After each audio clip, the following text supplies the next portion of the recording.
Ladies and gentlemen, sports fans alike, welcome to another edition of Bill Swerski, Sports Talk Chicago.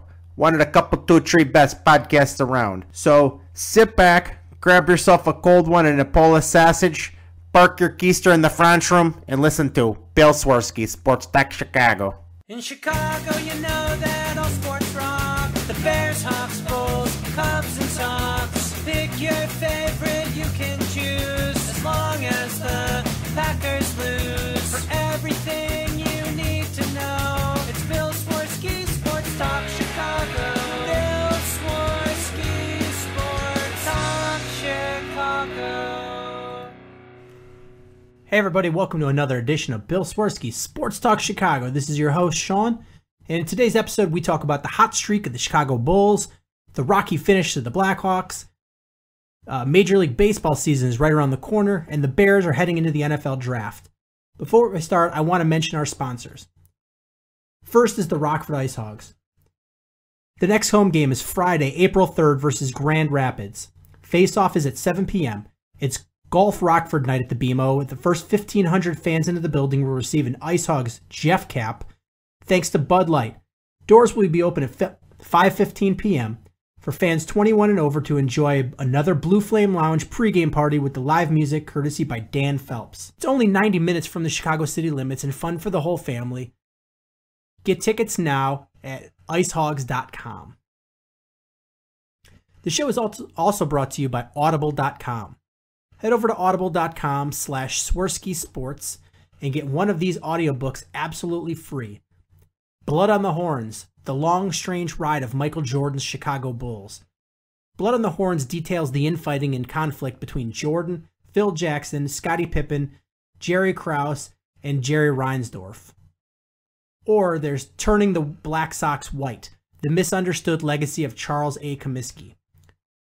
Tim Hornbaker not only tells the full story of Comiskey's incredible life and the sport at the time, but also debunks the Black Sox controversy. Check out either of these books or any of 100,000 other titles for absolute free by going to audible.com/Swerski Sports. So let's lead off with the Chicago Bulls.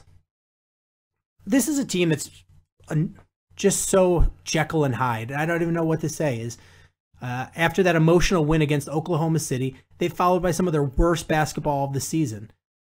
Most people were wondering whether they were too punch drunk to pick themselves off the canvas, or if these injuries were going to make them just completely nosedive. But this team has really turned it around, and part of it was they're getting guys healthy again. Noah's back, Gibson's back, Butler's back. You've got Dunleavy's healthy again. Really, you're only missing Derrick Rose. And what they've found that they've been doing is they've kind of redefined who they are as they get ready to wind down the season and start their playoff run. Is starting the season, you had a team dynamic of what they were and how your backups were going to be and what type of game you were going to play. And it wasn't going to be any more of this play hard-nosed defense and hope you can generate enough offense and hold the other team to less points than you score. This was a team that actually could put some points on the board. They gave up what they gave up for that, and the depth in the scoring and depth in the bench is that they don't play the same level of team defense that you've been used to seeing. But what they've found in this injury-plagued period where they've got to play lineups that they don't normally play, and Tibbs has been having to play guys more minutes in at a time when he normally wouldn't do that. So they've been finding different lineups and different styles on the floor to counter whatever their opponent's been playing. So it's been more of a chess game, figuring out what they're doing and how you're going to be able to score against them and defend against them. So they could match up against Atlanta's deadly spread floor group, and then the next game they could go and match up with Cleveland. So they've really redefined who they are. And also what we've seen is this versatility that's come from playing Nikolai Mirotic in the fourth quarter. I mean, look at Mirotic. He's averaged almost 21 points in the 15 games in this month. He's played really well, especially in the fourth quarter. And he's got a lot more respect in the locker room from his teammates, and that's really going to bode well for the team come the playoffs when they don't need him to be so potent. He's a really, really great benefit to have coming off the bench. Also, what you're seeing in these games lately is that they're playing 4 strong quarters and not 3 quarters and either starting off on a bad foot or plummeting in the fourth. I mean, look, they manhandled the Knicks, beat them by like 31 points. I mean, the Knicks are bad, but still, they just absolutely crushed them. Then they had that one on that amazing fourth quarter run to beat the Raptors in Toronto. And that's another team that's reeling, but still, the Bulls are playing good basketball. The Bulls, if you look at the seeding, they're currently 3rd in the conference with 8 games left. So the way this would line up is if the playoffs were to start today, they would play Milwaukee, who they're 3-0 against this season. They're playing them the 4th and final time this week, and they've beaten them by an average of 11 points. And then second round going to play Cleveland, with Cleveland having the home field advantage. All this is looking good because you've got a healthy roster. Derrick Rose is starting to, this coming week, play contact basketball. So we're looking still for Derrick Rose to either be ready for the playoffs or maybe even play the last couple games of the season. We're not that far off from a Derrick Rose return. My only concern is, with the team finally figuring out who they are and gelling, what's going to happen when you reintroduce Derrick Rose? Is that going to throw a monkey wrench in it and this dynamic that they've built? Because it took them a while to really gel into who they are. That's my big concern. My other concern is, are they going to try to finagle the seeding? Because they're not going to be a top 2 team. I don't think that's a possibility. Definitely not 1. I think they're mathematically eliminated from 1. They could, if they play really well and Cleveland stumbles a little bit, make the 2nd seed. But really, I think that playing Milwaukee in the first round is going to be great because they really do have Milwaukee's number. They just absolutely match up well for them. And Milwaukee's a good team. We talked to Gary about it a couple weeks ago. Is Milwaukee's a very good team. They've got a lot of talent on the team, and they're an up-and-coming team. But the Bulls just match up so well with them. I wouldn't even be surprised if that was a sweep to win that series, which bodes well for the Bulls because that's got to give them the confidence. But then, of the teams that they could play in the next round,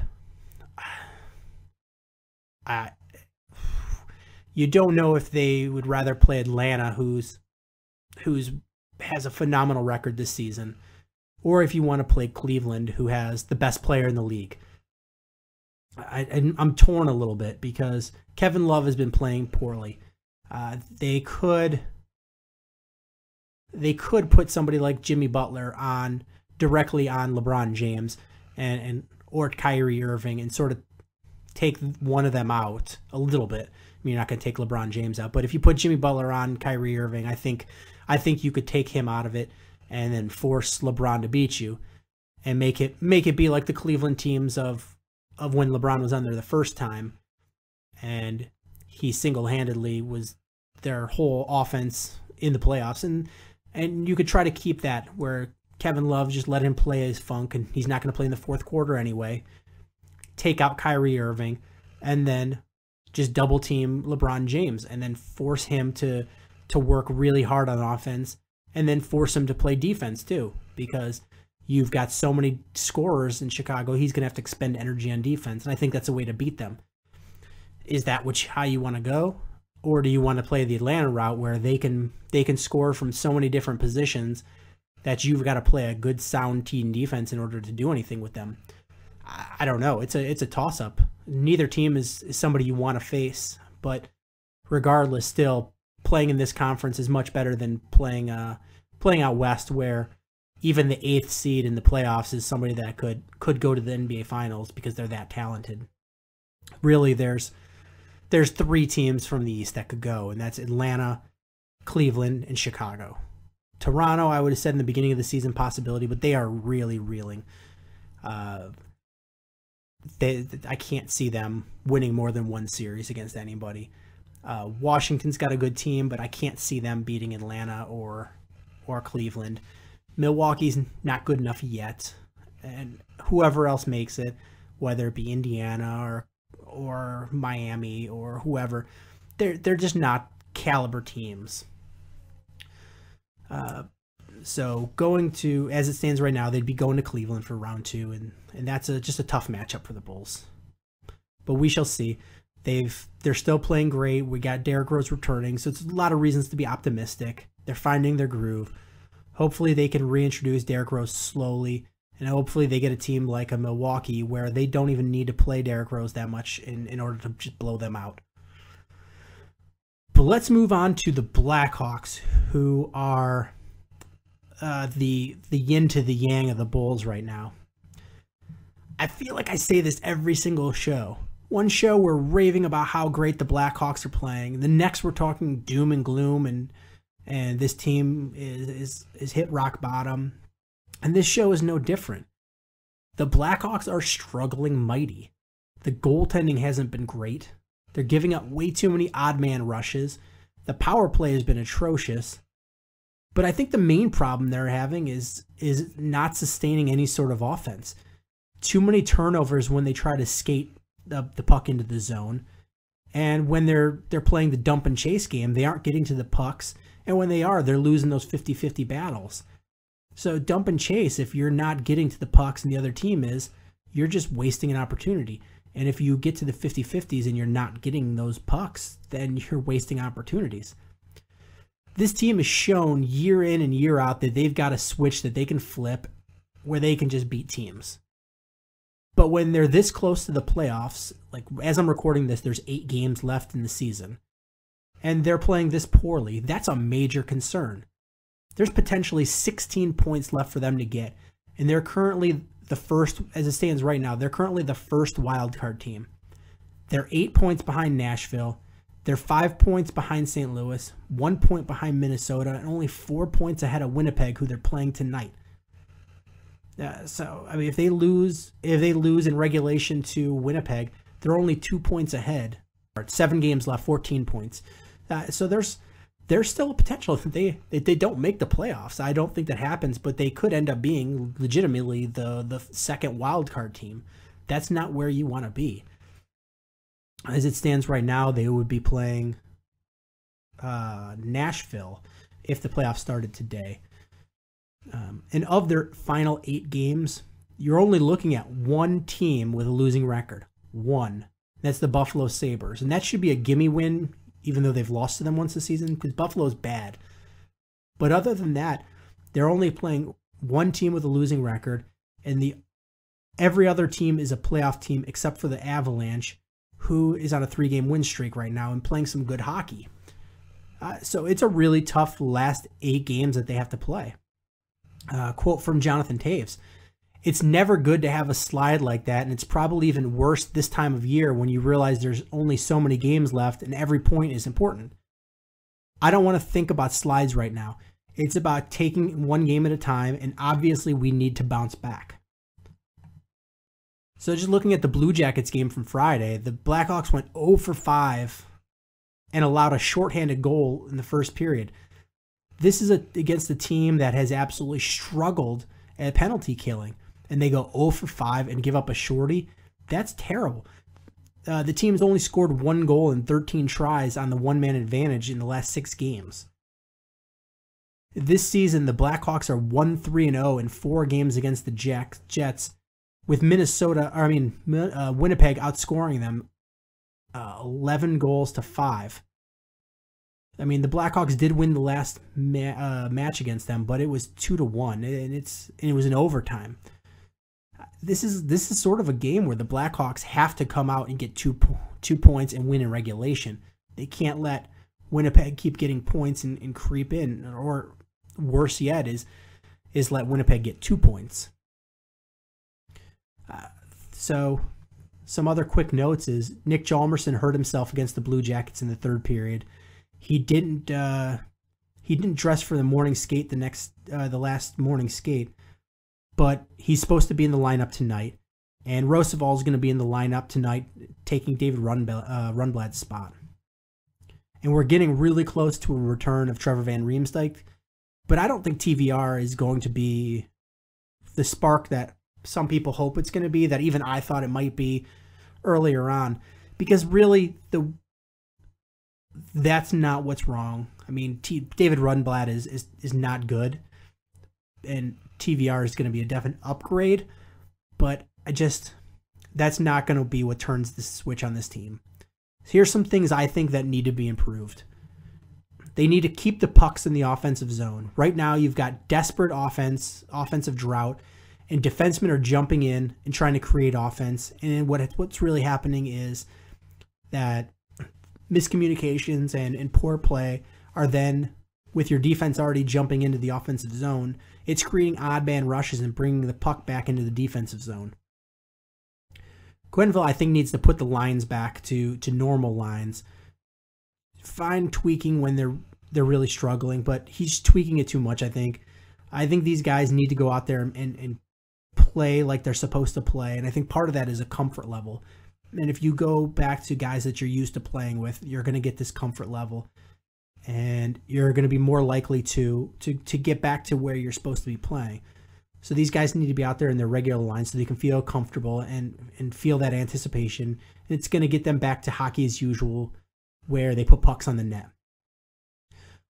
Third thing is I think they need to shoot less low percentage blue line shots and get some shots through to actually get to the goalie, because they're actually, if you watch, they're getting guys in front of the net. Andrew Shaw had huge battles in the last game, and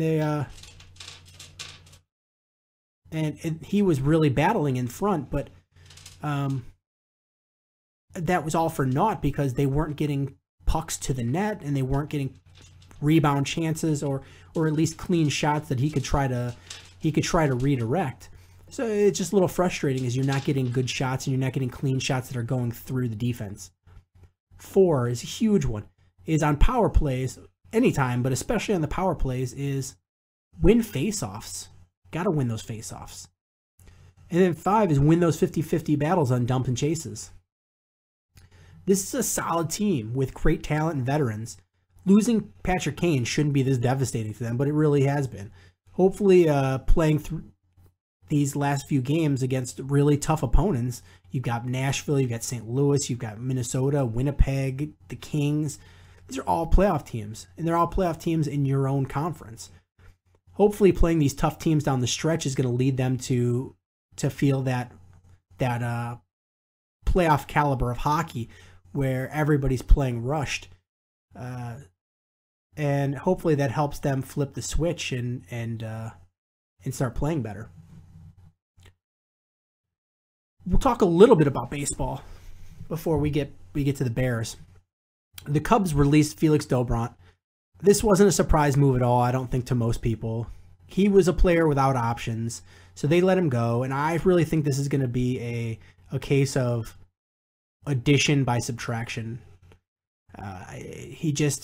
He wasn't going to be anything special to this team, and I think it's to get this team to the next level. They had to get rid of Felix Dobront, and I think they're going to have to get rid of Edwin Jackson as well.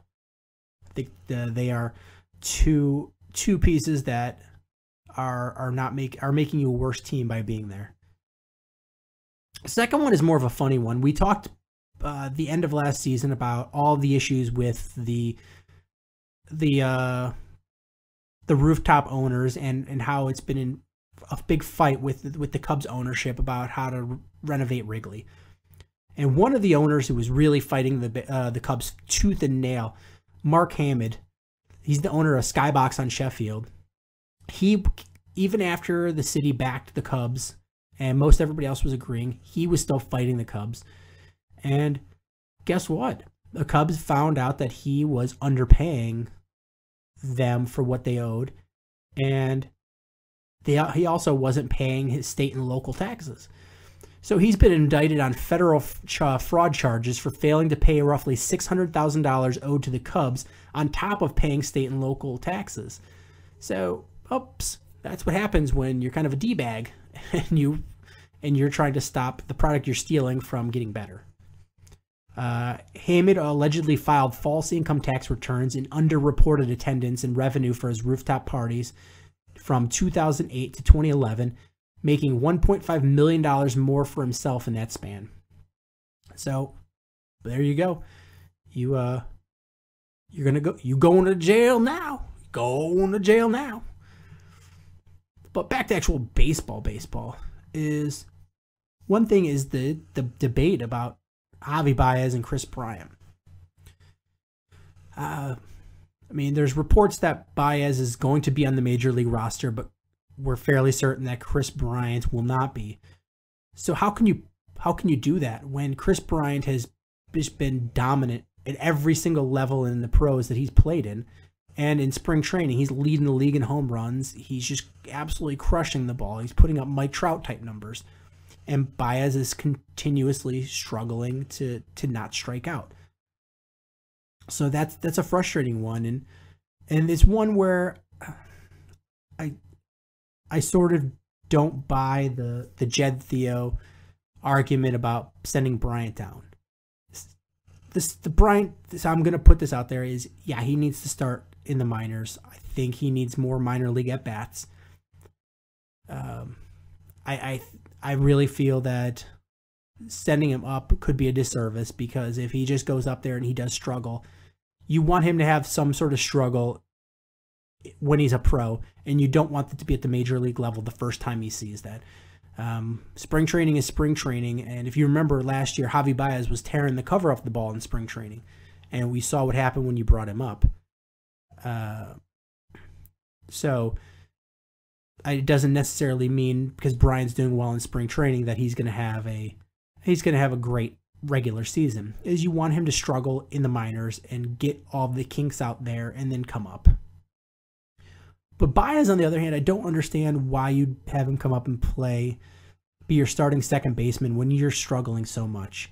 I get that if you look at the order of the Cubs batting order, is you're missing some pop in there. I mean, you anticipate that their lineup is going to be Dexter Fowler batting leadoff, Castro second, Rizzo third, Soler fourth, Montero fifth, then Coghlan, Olt, and probably Alcantara playing second. You're missing a lot of that pop. So having a Baez bat that is a potential 40 home run hitter, if he could end up hitting a curveball, it's nice to have that power in there, and it really makes pitchers think about what they're doing and worry about making that mistake, because Baez has got the hand speed to catch any mistake. But he's just really struggled, and even though Alcantara didn't have awesome numbers last year, he showed much more than Baez did. So I just don't understand why you don't send him down and let him figure a few things out down there, and then bring him up a little bit later in the season. Another question relating to Chris Bryant is, I had an email question is, does it make sense to move Chris Bryant to the outfield? That's a good question. I hadn't really thought about it, but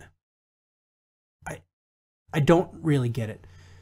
It's a little bit of if everything pans out for the Cubs, they've got too many players for positions. And that's, I guess, a good problem to have. But you have 3 starting outfielders right now that are under 30 years old. Soler's under 30, Fowler's under 30, and Chris Coghlan's under 30. And also you have Albert Almora knocking at that door, ready to come up. And he's well under 30. And the arguments I've heard for moving Bryant to the outfield is that Addison Russell has the ability to play third, and Javi Baez is a natural second baseman. But the thing is, you still have Arismendi Alcantara, who can play center field or second, and he had a much better season in the majors than Baez did. And you still don't have anybody that is a competent third baseman. Sure, Chris Bryant probably isn't Gold Glover at third base, but that's the position he knows best, and he's willing to work at it. it's not like you're going to win. You're going to win this year anyway. When you bring him up, let him play third. When you bring up Albert Almora, let him play the outfield. Let Alcantara be that swing outfielder that can play any of those positions when somebody needs a day off. And that's when you're going to have your best lineup, is getting everybody in there. When Addison Russell is ready to come up, at that point you should probably have a better idea of if Javi Baez is going to be the man, and if he's not, move him out. Try to get something for him. And if it looks like he's going to be the man, trade Starlin Castro. He's the one that's making the most money, and he's the one that's a proven commodity. He's going to get you more in return because he's still young. Now, he's a 200-hit baseball guy. That's big numbers.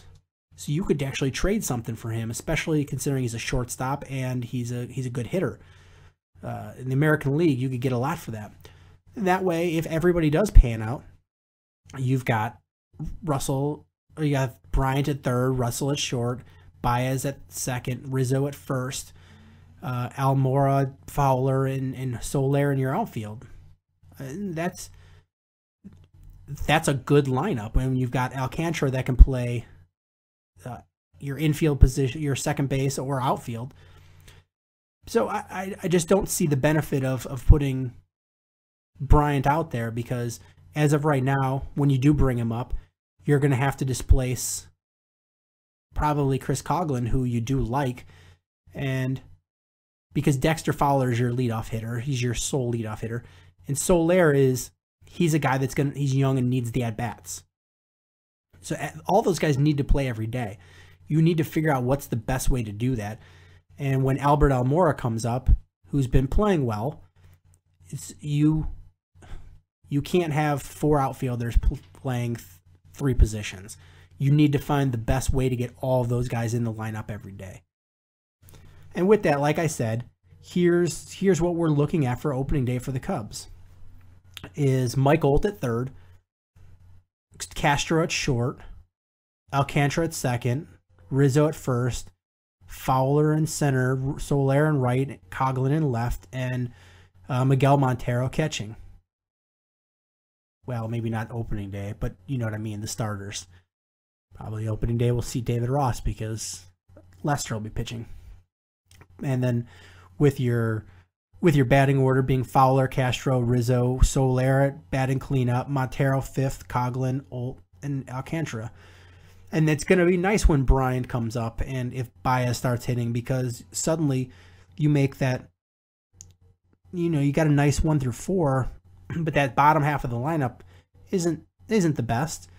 And if you input a guy like Baez hitting at his potential and Chris Bryant in there, suddenly you've got 6 guys out of 8 that can really clobber the ball. And one last thing I want to talk about with the Cubs is the Google Maps gate. Edwin Jackson showed up at the wrong park for the game, and by the time he got to the right park, it was like 25 minutes before first pitch. Joe Madden is clearly pissed off about this. I mean, Edwin Jackson is on the last year of his big deal, where he hasn't, out of 4 years, hasn't done anything for the Cubs other than be it easy out or easy loss. And he's fighting for a position, and he's not going to win a starting job in this rotation. I mean, Lester's guaranteed, Arrieta's guaranteed, and then you've got Hamill, Hendricks, and Travis Wood. Where are you going to beat out and get in that 5-man's rotation if you're Edwin Jackson? Which means you're coming out of the bullpen. I mean, he's another guy that, like Felix Dobront, that you need to do addition by subtraction and just boot him out. Eat that contract. Let somebody else have a shot in there. Let Yoshi Wada have a shot in there. Let some of the younger guys have a shot. It's Edwin Jackson is not going to get any better, and I think this, out of all, even with all the bad pitching, I think he had a shot to make this 25-man roster. But I think up until this, Google Maps gate is you leave Madden with a choice of, hey, listen, this guy's not even being a good veteran to these young guys. He's not showing up on time. He's being frustrating to me. So what's the point of having him on there? He's not pitching well. He's not being a good veteran presence. This might be the nail in the coffin for him. And as stupid as it sounds, is typing the wrong thing into your GPS. It could be what gets him finally booted. But we talked about the Cubs opening day roster. Let's talk about the White Sox. So we're looking at Adam Eaton in center, leading off. Melky Cabrera playing left. Jose Abreu at DH, batting third. Adam LaRoche clean up at first. Avisel Garcia, right field, batting fifth. Alexei Ramirez at short. Connor Gillespie at third, batting seventh. Tyler Flowers, catcher, batting eighth. And then Emilio. This is the one interesting point I want to make about the White Sox is Emilio Bonifacio at second. And we've talked about the coronation of Micah Johnson at second base for a while, but it's really been delayed. He started off the spring hot, but he's really struggled as of late. Is he ready to be that starter at second base to be the future of the White Sox? And I don't know if he is, and that's got to be a little bit frustrating for the White Sox management and coaching staff, is that you would hope that Micah Johnson could be that guy, step right up and leave Bonifacio to be the utility man. But that's just not what it's been. And it leaves you with Bonifacio having to start and figuring out another utility position. And that's going to leave you a little more vulnerable if you're the White Sox. I mean, it's going to have a little bit more speed, but I think that's a step back for the White Sox. I mean, not a terrible step, but you would like to see Micah Johnson win that battle outright. Finally, let's talk about Chicago Bears in the draft. And I just sat down with a pencil and a paper the other day because the Bears have made a couple of moves. And I don't remember what I talked about last week, but I just did a rough sketch of what I see their starting lineup being. I've got their depth there, but that's going to change around a little bit. But right now, you're looking at your starting defense being Ryan Mundy and Antrell Roll as your safeties, Tim Jennings and Kyle Fuller as your corners, your inside linebackers being Mason Foster, who they just signed from Tampa, and John Bostic or Shane McClellan, whoever wins that battle, being the inside linebackers. Your 3-4 outside linebackers, you're looking at Pernell McPhee and either Jared Allen or Lamar Houston. And they keep saying they're going to put Lamar Houston list him as a 3-4 outside linebacker. But honestly, I just see him more as a defensive end in this defense. But we shall see. Then right now with your two new signings, defensive ends, you got Jarvis Jenkins and Ray McDonald with Jeremiah Ratliff and Ego Ferguson playing the nose tackle position. When your offense, Alshon Jeffrey, Eddie Royal, and Marquise Wilson is your three wide receivers. Tight end, Martellus Bennett. Your offensive line, as it stands right now, we're looking at the same as what it was to start last year. Bushrod, Slauson, Garza, Long, and Mills. And then Forte and Cutler. So the offense is going to be very similar, but we're looking at a lot of change on the defense. And it got me thinking is, again, let's reevaluate what the Bears are doing and where they're going to go from here. They picked up Mason Foster, Jarvis Jenkins, and Ray McDonald for all veteran minimum type deals for 1 year. And it's weird because a lot of people are frustrated. I can see on Bears message boards that they're frustrated that they're not getting home run guys. They're not getting long-term deals. And they're getting aging veterans or guys that have had issues on a 1 year deal. But I see this as sort of a smart thing. And I think this is something that Phil Emery was trying to do and just didn't do it that well, is what you want to do in the draft. And I keep harping on this, and it's because it's a good point, is when you have the NFL draft, you want to put the best or pick the best player available that makes sense in every round. I mean, again, like if you're the best pick in the first round for you and you're the Colts is a quarterback, then you go, well, you know what? We've got Andrew Luck. Who's our next best guy? But the whole point with best player available isn't semantics of, well, we're going to take the absolute, next guy on our board. We're looking at not reaching.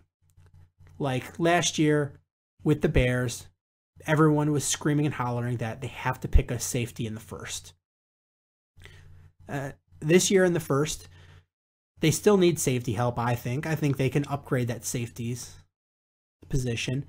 But is there anybody at the 7th position that's worthy of being the number 7 pick? Just because a guy like Landon Collins is very good, can you get somebody with more of an impact? I mean, it's like, why would you pick a guy that you could get later when the guy that's right there is a better football player that you could get right now and you won't get him later? You have to get whoever's the best player on the board, because that's how you win championships, is you upgrade a position. And if you had a good starter there already, you move him and you pick somebody that's better, is you end up getting good depth. That's how you get good depth.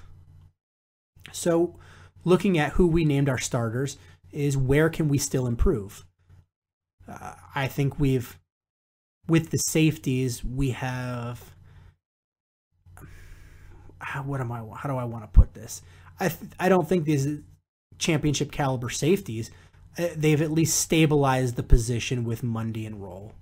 It's much better than Chris Conti out there. But still, I think you can improve on that. And I think this is a short-term fix anyway. So I think you can improve at safety. You can definitely improve at corner. Kyle Fuller, I like him a lot, but Tim Jennings is not as good as A, we had hoped, and B, he's getting older. So Tim Jennings is a guy that can definitely be upgraded. Middle linebacker, definitely. Mason Foster was a good pickup for 1 year. But John Bostic and Shane McClellan, clearly you can upgrade over that.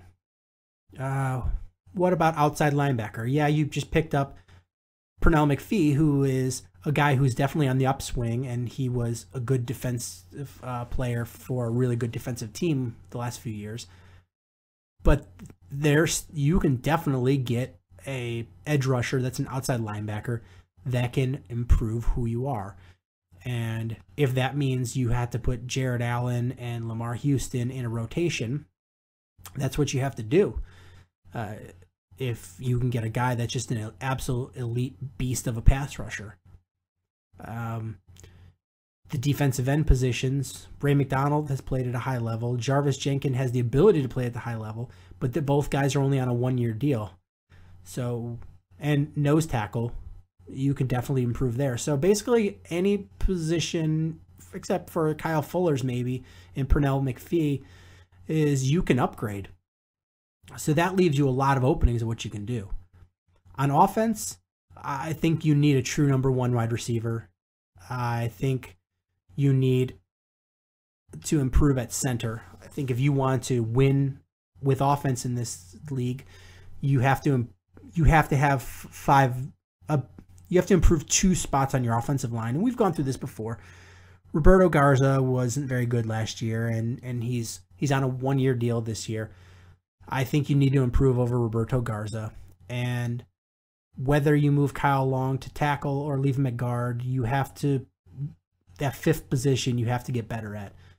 So if you kick Kyle Long out to tackle, you have to put in that other guard position. You have to upgrade over what the current best option would be. And if you leave everybody as is, you have to do better than Jordan Mills. And you have to upgrade there. And Jay Cutler, you have to upgrade. And Matt Forte is getting older, and his deal is ending shortly. So that's another position you're going to have to upgrade. So what I like about what the Bears are doing with these short 1-year deals or short deals, 3 years, 1 year, is what they're doing is plugging a hole that's a temporary fix, and it is allowing them to not have a gaping hole when they come to the draft. So if you at least temporarily plug everything, Jarvis Jenkins at defensive end, does he work out? Maybe. If he doesn't, is it a guarantee? Absolutely not. He might not be good. But at least he can play that position, and it's not a glaring need as it was before filling a 3-4 defensive end. So you don't go into that first round going, we have an absolute glaring need of we don't know who's going to be playing position X, Y, or Z. You have somebody that's playing every position that's not completely a fish out of water. So you can go in there and just pick whoever you think is the best player and upgrade at that position. That's really what I like that they're doing, is they're being really smart about these signings. They're not overpaying. The guys that they're paying a lot of money to are guys that are like Pernell McPhee. They gave him a lot of money, but he's a guy that's on the upswing, not on the downswing. They're paying for what they think he's going to do, not for what he did in the past, like they did with Jared Allen.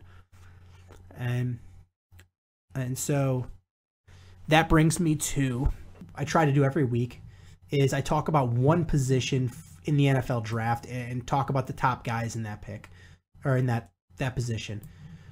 We've already done the quarterbacks, the defensive tackles, the running backs / fullbacks, cornerbacks, wide receivers, linebackers, offensive tackles, defensive ends.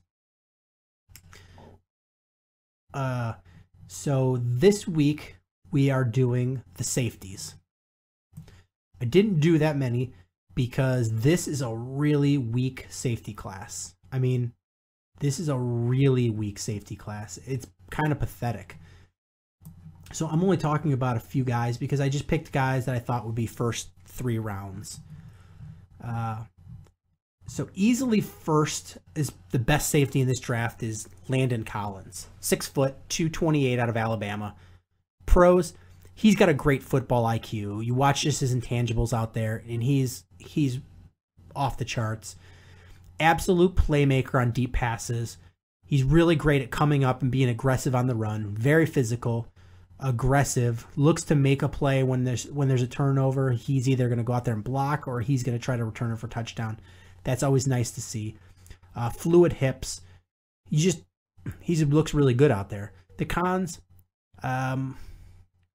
he doesn't have the best man coverage skills. So when he has to play coverage, he doesn't have this elite speed, and he'll bite on play action passes. I think he's absolutely the best safety in a very, very, very weak draft class. Although he played strong safety and is projected as a strong safety, I really like him a lot better as a free safety, to be honest with you. I like him better than I liked Clinton Dix, and I liked him. Just watching him play, is the strong safety is he's going to be, sure, he's usually the guy that's going to step up and be the 8th man in the box, and be more against the run, but he also has to drop back into coverage when in a lot more of the situations than the free safety. And I think that's where Landon Collins is a little bit of a liability, is his man coverage skills. So I like him more as a free safety because he can come up and play the run very well. But watching him play at center field he's right there. He's a guy that I really like. He reminds me a little bit of Brian Dawkins. I think he would be a much better free safety. But regardless, whatever safety position he plays, Landon Collins is the best safety in this draft, hands down. And partly because he's very good, partly because everybody else was not nearly as good. Next, we're going to talk about Anthony Harris, 6'1", 183 out of Virginia. Pros, he's got decent speed, good man coverage skills. He had really good interception numbers and pass defended numbers at Virginia. Cons, he's a very slight frame, 6'1", 183. He's not a big man. He's terrible at coming up to stop the run. And although he had no real injury history in college, he doesn't have that build that he's going to hold up on an NFL caliber defense. Honestly, just watching him play, I think he could play cornerback in the NFL. He's not going to be a safety. Sorry, he's not going to be a quality safety. But if you put him at corner, I think he could do well there because he's got good speed. He's got good man coverage skills. He's not that physical, but he can play good coverage tight and a lot of pass defended, a lot of interceptions. Next is Jaquiski Tart, 6'1", 228 out of Samford. Not Stanford, but Samford. Pros, he's really aggressive on runs. He's really aggressive on hitting in the defensive backfield, and he has an NFL-sized body. 6'1", 221, he just looks big. He looks massive. But the cons, he really lacks top-line speed. He doesn't have fluid hips.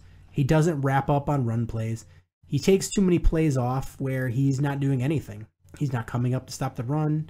If the play's away from him, he just kind of watches. And when he's playing center field out in there and not coming up to stop the run, he will turn his back on the quarterback and run because his hips don't move well enough where he can just turn his hips and run that way. And that's not good if you're going to be a safety in the NFL. You can't just turn your back and run like that. You need to be able to have good fluid hips. I don't think he has very much chance of stepping up and being an immediate impact player. He's going to need time to adjust to the speed and physicality of the NFL game. I don't see a good team picking him in the first 3 rounds. I don't think CBS Sports, I believe, have him ranked as a 2nd or 3rd rounder. I can't see that because somebody may take him just because there's no safeties out there, but I can't see a good team taking him and expecting anything other than a special teamers for, at least 2 years. Then there's Cody Pruitt, 6'2", 208 out of Ole Miss. He's got quality NFL size. He's good in center field. He's got aggressiveness to come in on run plays and just run downhill. And he takes pretty good angles when he's playing.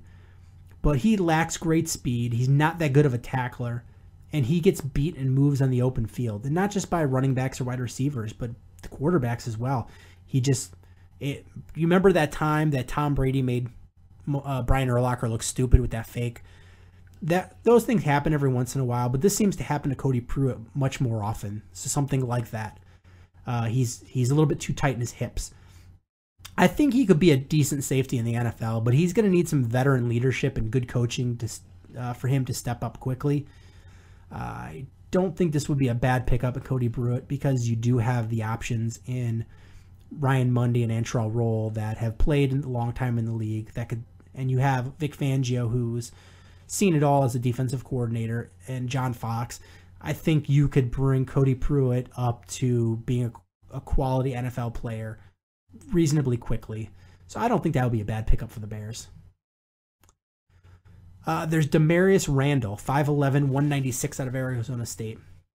He's got good fluid hips, really fluid hips, nice quickness, really good instincts in center field, aggressive, but he lacks elite speed.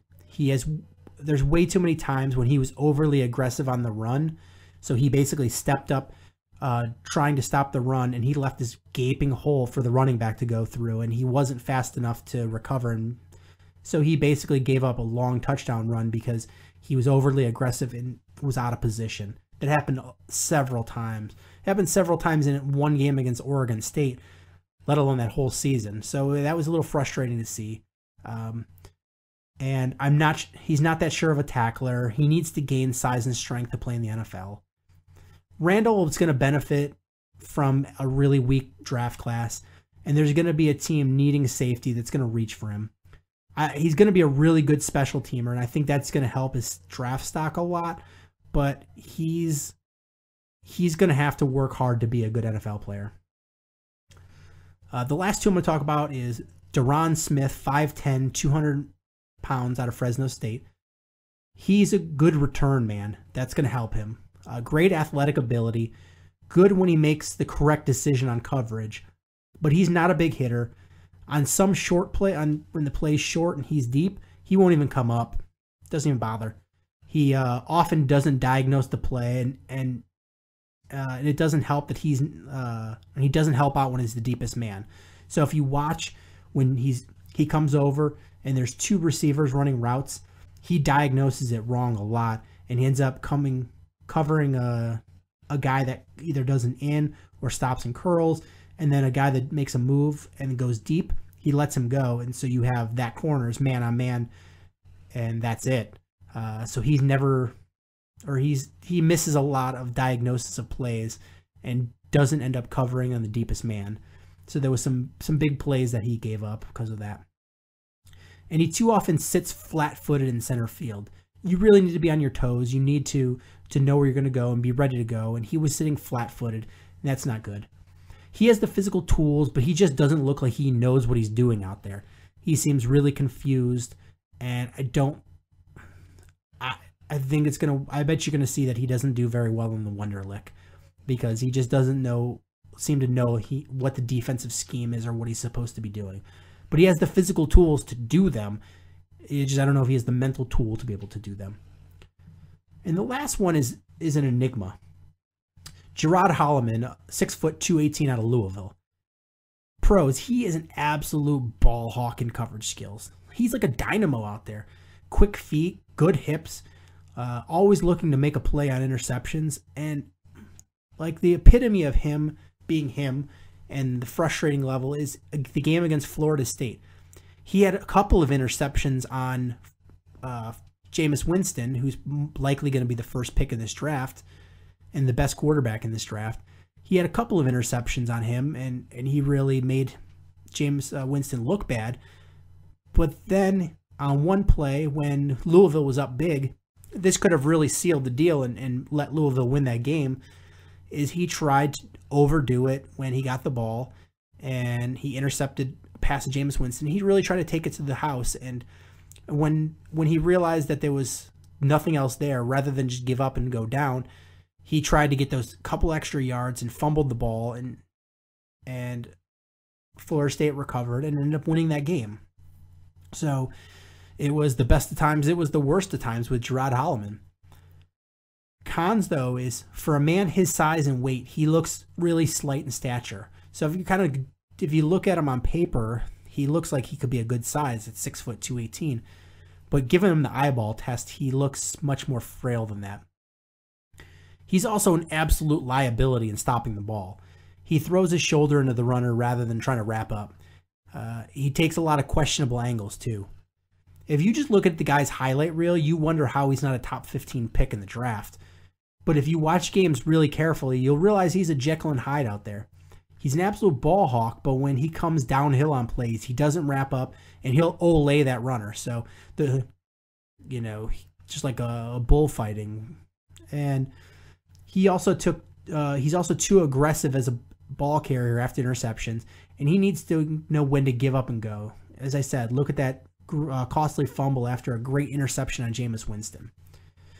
So that's all the safeties I'm going to talk about, and that's more safeties than I probably should have talked about because it's just it's a really weak safety draft class. I mean, there's a couple guys that have the potential to step up, but they're going to have to make that big leap going to the next level because they'll have to play better as a pro than they did in college.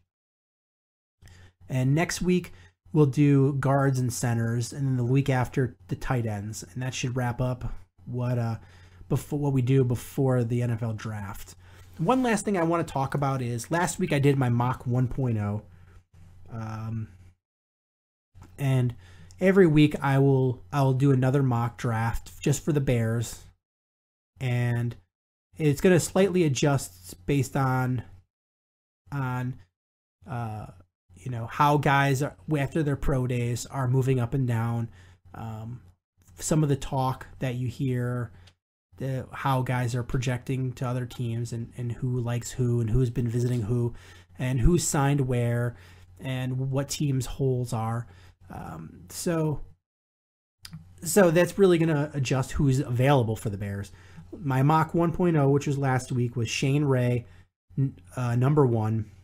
Eric Armstead, the 3-4 defensive end, was 2. Cody Pruitt in the 3rd. and Jamison Crowder, the wide receiver, in the 4th. And I still think that would be a very good draft.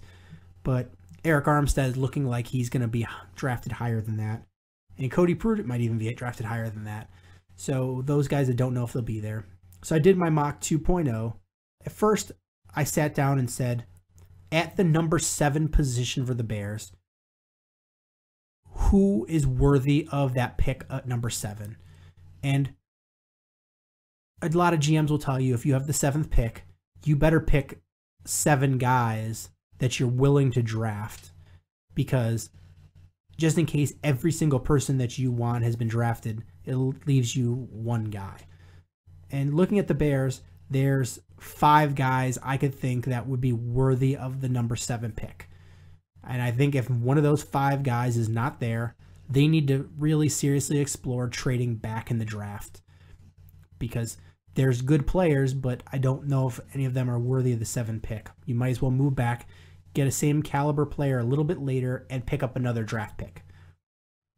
So those players that I think are worthy of being picked at the number 7 pick would be Jameis Winston, Leonard Williams, Shane Ray, Amari Cooper, and Kevin White. So when I do my mock draft, I say I have to draft one of those 5 guys. Otherwise, I am reaching on a pick and I'm not picking best player available. So mock 2.0, which I did yesterday, was Shane Ray, number 1. Eric Kendricks, the linebacker, at 2. Jake Fisher, the offensive lineman, in the 3rd. And 4th round, BJ Finney, the center. And this was my reasoning. As much as I'd love a top flight wide receiver, you got to go best player available. And I think in this spot, it's going to be Shane Ray. Shane Ray is an absolute beast, and he's just a get to the quarterback machine. And if you put him in that lineup, I don't care if you really would like Lamar Houston to play outside linebacker, you kick him in and let him be in that rotation and as a defensive end, and you put your rotation as outside linebacker. You just move everybody in, and you put Shane Ray in there, and you're going to get to the quarterback a lot more often than you did last year and the year before. You're not going to. That's the only way that you're going to stop Sam Bradford or Aaron Rodgers is to sack them and cause complete havoc in the backfield, and that's a guy like Shane Ray. Eric Kendricks is an absolute first-round talent, an inside linebacker, and let me just backtrack quickly. Is how I do the mock draft is I use a site called First Pick, and it ranks guys based on different ranking systems. As you know, they either use CBS or Our Lads or whatever it is, and they kind of do a composite. They pick the team needs and figure that in, and then they have it so certain guys won't fall past a certain spot. There's a range that they have to go in based on who's picking and whatnot. And it's a mock draft simulator. So you pick your team. So I pick the Bears, and the computer picks everybody else based on best player available and team need. So I do 4 to 5 mocks, and then I kind of pick the one that's most representative, because sometimes you'll see a guy like Jameis Winston fall to 10. That's not going to happen in real life. So I sort of throw out the not realistic ones, and I pick the one that I think would be absolutely perfect for the Bears. So Eric Kendricks is a first-round talent guy. He's the best middle linebacker in the draft. There is a possibility, because the Bears draft early enough in the second, that some funky things can happen, and a guy like him could fall. You absolutely take him. Jake Fisher is a guy who some people grade out as a first-round talent, some people grade as a second-round talent, but he ended up falling because there's a decent number of tackles in the draft. No super studs that are left tackle Pro Bowlers forever in the draft, but there's a lot of quality tackles. Jake Fisher is one of them. So Jake Fisher is an easy upgrade over Jordan Mills. And then BJ Finney, he either beats out Roberto Garza right off the bat, or they redshirt him and he starts next year. But either way, you've not only picked a quality player and a really good player for that pick, but you've also got a need as well. So I really feel that this was a good mock draft for the Bears, and I think this would definitely benefit them. I did 4 mocks, and what they were the first one, I picked Marcus Mariota first, Marcus Peters, the cornerback, second, Jake Fisher third, and BJ Finney fourth. I'm sorry, I did 5 mocks. That was the 5th. I'm sorry, 4. I was wrong. The second one was Kevin White in the first, AJ McCann second, Haoli Kikawa in the third, and Ifo Ekpe Aluma in the fourth at cornerback. The third one was Amari Cooper first, Marcus Peters second, TJ Yeldon, the running back, third, and then Darrell Eskridge, the safety, in the 4th round. And then the 5th one, or the 4th one, which is the one I went with, was Shane Ray, Eric Kendricks, Jake Fisher, and BJ Finney. And so, like I said, I think right now that would be a huge upgrade for the Bears. With that, you would get 3 starters in the first 3 rounds. Shane Ray, absolute starter. Eric Hendricks, absolute upgrade over John Bostic or Shane McClellan. And Jake Fisher's would be an upgrade over Jordan Mills. And potentially BJ Finney could be an upgrade over Roberto Garza. You'd have to see if they beat him out next year. So that's a good draft where you're upgrading your offense and you're filling holes and picking best player available. So with that said, like I said, next week will be the guards and centers we talk about. We'll be really close to the start of the NFL draft. Actually, I mean and also the start of Major League Baseball season. And we'll have a better idea of what the Bulls and the Blackhawks will be seeded at going into the playoffs. So thanks for listening. Always make sure you check us out at SwerskiSports.com, on Twitter at SwerskiSports, Facebook.com/SwerskiSports, or listen to us on iTunes and Stitcher. So spread the word. Check us out. Thanks so much for listening. Check out our sponsor. And until next time, bear down. Cubs win! What a lucky break!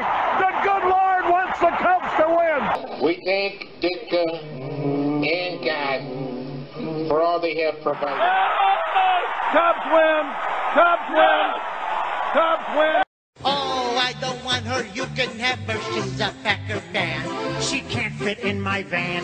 And she looks like number New Yorkers. Smoking crack is not legal on planes. Bears 31 to -7. The Bears! Oh, when the Bears go bearing down.